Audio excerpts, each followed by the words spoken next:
Welcome to Know Your Mobile. I'm Basil. This is a Google Nexus 4. This is the phone version of the 3 Google Nexuses that have been released this year. The Nexus 4 packs an incredible price point at £239, as well as a 720p screen, glass front and back. It's just really impressive stuff from LG, and a quad-core processor inside, by the way, and 2GB of RAM. Kicking off with the design, and well, we're impressed all in all. It doesn't feel plasticky like the Galaxy Nexus did, but it doesn't feel like the most expensive device either. It doesn't feel like an iPhone 5. It doesn't have the solid factor of the HTC or the One X, for example, or the Lumia 800.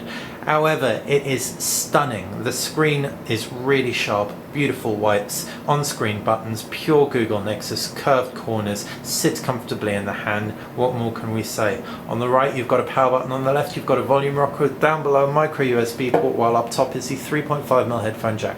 You've got an 8-megapixel camera on the back, as well as an LED flash, and a random marbled checkerboard type pattern on the back. It's glass, and therefore is very smooth, but the checkerboard and glass, well, would take or leave. Feels comfortable when we hold it though. I'm concerned about it breaking, but hey, you should be careful with your phones. So moving on to the inside of the device, and we have a Android 4.2 interface. It's got a very similar look and feel from the offset. We wouldn't say anything was particularly different, but when we start to get 2 fingers involved, we can see 2 fingers can pull down to quick settings, 1 finger notifications bar.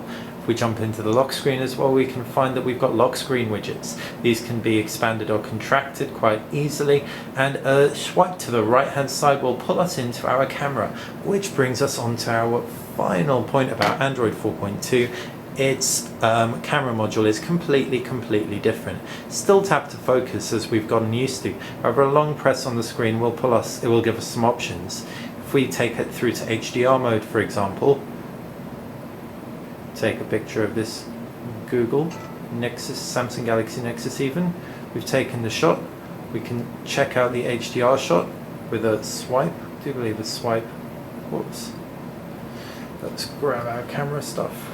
If we open it from the lock screen, we can't swipe as a security measure. Apologies for that. But now that we've swiped and we've accessed the picture that we took, we can see the 8-megapixel camera on board takes very impressive shots compared to those found on previous Nexus devices.